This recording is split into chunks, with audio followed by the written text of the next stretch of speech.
Prime Minister Anwar Ibrahim has clarified the Malaysia-Indonesia land border issue and denied claims that Malaysia handed over 5,207 hectares of land.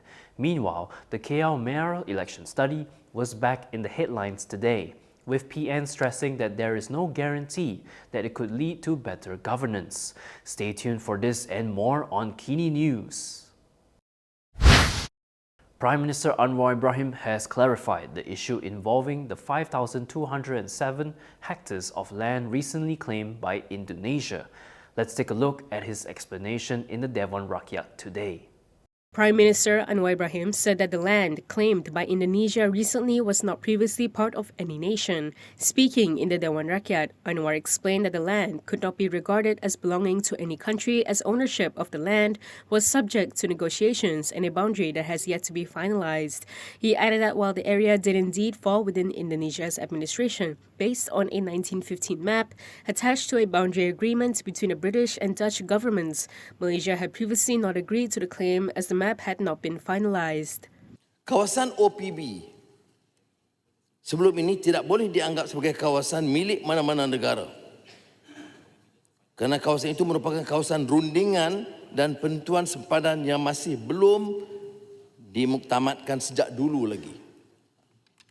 Saya ingin menegaskan bahawa penentuan sempadan tidak bersandarkan pada prinsip pampasan atau timbal balik atau untung rugi seperti yang didakwa.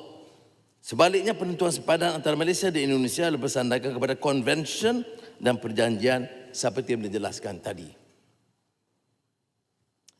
Dan kawasan ini sememangnya berada di kawasan pentadbiran Indonesia. Kalau lihat peta, itu kawasan yang daripada awal hak Indonesia, tetapi oleh kerana peta itu belum dimuktamadkan, kita tidak bersetuju. Tapi selama ini sejak 1915 itu tidak dipertikai oleh semua kerajaan Inggeris dan kerajaan Malaysia sejak 1915. Ini yang dikatakan walaupun pada faktanya tidak dimuktamadkan kerana perjanjian itu tidak ditandatangani walaupun ia menjadi milik dan di bawah pengelolaan kerajaan Indonesia.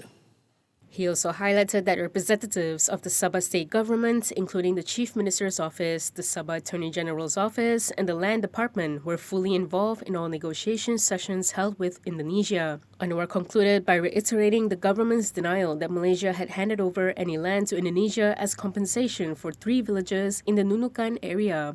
He said such claims were untrue and false, made with malicious intent, and warned against exploiting the issue for political gain. Following Anwar's explanation, the opposition has stated that they were doing their job and had only sought clarification on the matter. Opposition leader Hamzah Zainuddin insisted today that any questions directed to Prime Minister Anwar Ibrahim and the government bench are a part of their parliamentary functions.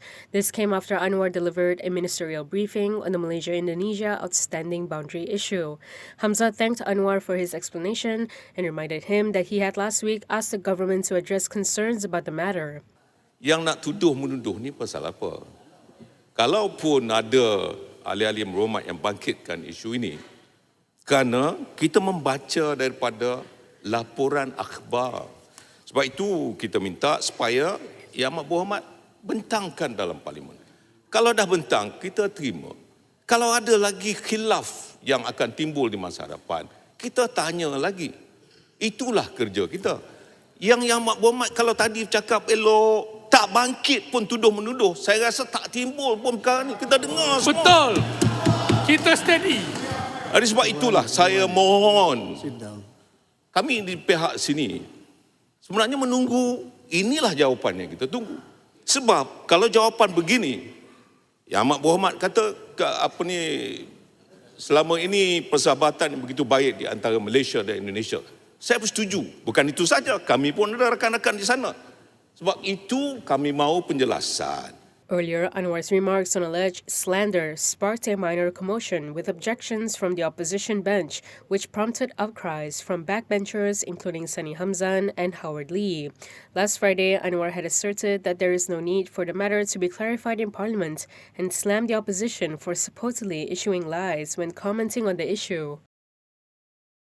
From now on, you can also listen to KiniNews on Spotify and Apple Podcasts. Scan the QR code on the screen to follow us. Criticism against the study for a mayoral election in Kuala Lumpur continued today, with PN describing the idea as simplistic, naive, and misguided. Perikatan Nasional said there is no guarantee that mayoral elections in Kuala Lumpur would automatically result in better governance. In a statement, PN Chief Whip Takiuddin Hassan said the coalition believes the ministry's move to frame mayoral elections as a primary instrument to strengthen Kuala Lumpur City Hall's role and efficiency is overly simplistic, naive, and misguided.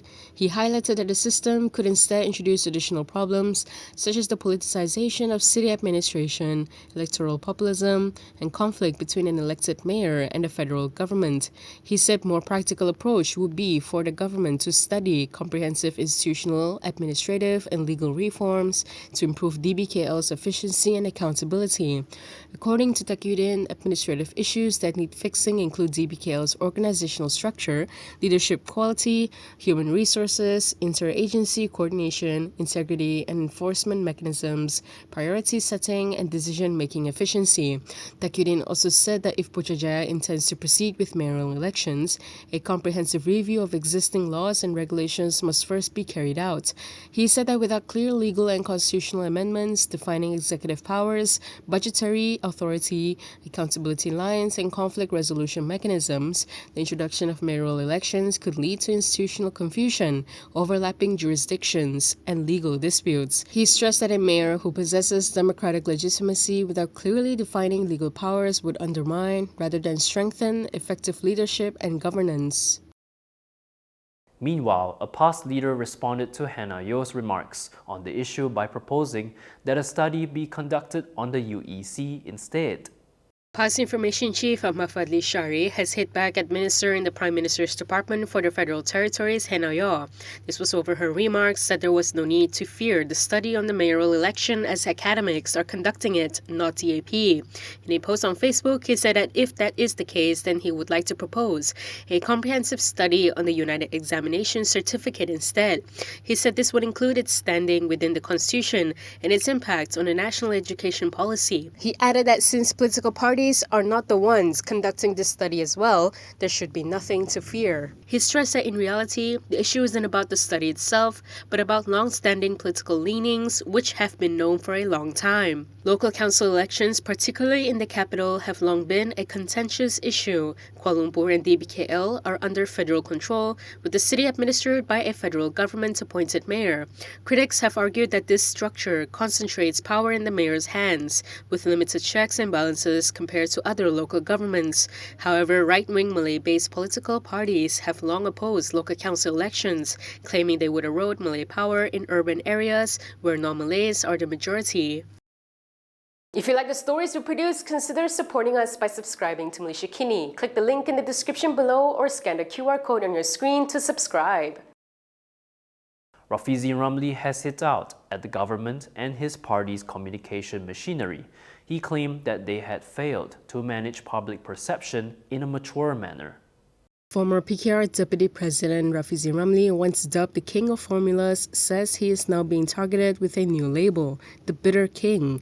He said the label is being pushed by those unhappy with his critical views of the Maidani administration. In a post on X, Rafizi described the personal attacks as an outdated tactic inherited from the BN era and later used by past supporters, a method he says is now being practiced by PKR's sycophants. He said that whenever he raises facts or arguments they are unable to refute, his critics resort to personal attacks, portraying him as vengeful, hurt, disappointed, and supposedly bitter. Rafizi warned that personal attacks and the use of insulting labels would not be effective in the long run, particularly in winning over fence-sitters and younger voters. He said these groups have no blind loyalty to any political party and can shift their support at any time, making it more effective to engage them through clear explanations supported by factual arguments. He also launched a sharp critique of PKR's internal dynamics, claiming that party leaders tend to rely on yes men to sideline anyone with differing views by changing party systems and regulations. Rafizi further offered advice to Communications Minister Fahmi Fatil and the government's Community Communications Department JCOM on managing public perception. He said they should rely on qualitative and quantitative data to test and refine narratives on social media. He stressed that the only effective approach is to present arguments and facts capable of countering opposing views. Akmal Saleh is continuing to carry out his duties as a Malacca Executive Council member. Malacca Chief Minister Abdul Rauf Yusof said today when asked about the matter. Malacca Chief Minister Abdul Rauf Yusof said that UMNO Youth Chief Dr. Akmal Saleh remains the State Executive Council member for Rural Development, Agriculture and Food Security.